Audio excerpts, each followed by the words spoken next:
Hopefully it just needs to be broken in. Wow, that is an interesting filter. There's like 3 layers. We'll see if we can't get through with just running something like that. Heard these filters are crap, and I'm gonna go ahead and agree with everyone on that. This saw is pretty sweet though, man. I can't wait. I'm gonna dye some of it black. These didn't come hooked in, the little strings on the caps for the oil and the gas. All you gotta do is hook them in. There's a little slot for them. Pretty sweet looking. Doesn't feel like it's got a whole lot of compression though. Then again, that's open, so let's close that sucker up.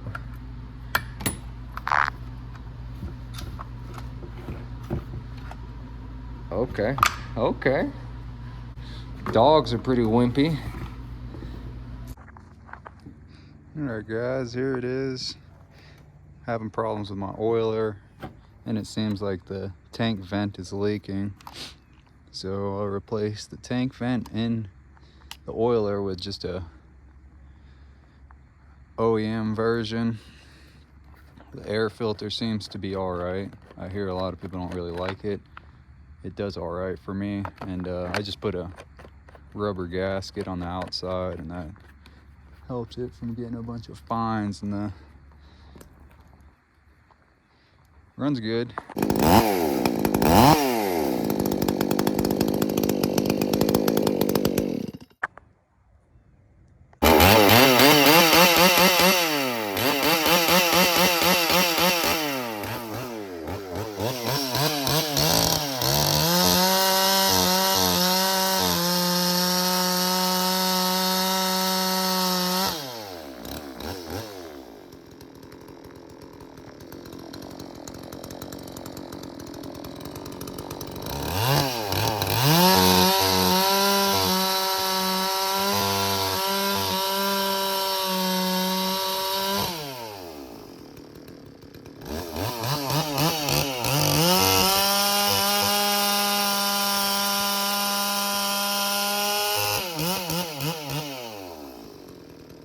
Didn't get that. I got about 85 on my exhaust. That is so, what do you guys think? It runs really well, so I'm not gonna change it. It seems to be more torqueier.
saw is I did get an Exile exhaust, obviously West Coast dogs, a light bar for it. This is going to be my saw of choice right here. They're relatively cheap. You really can't complain.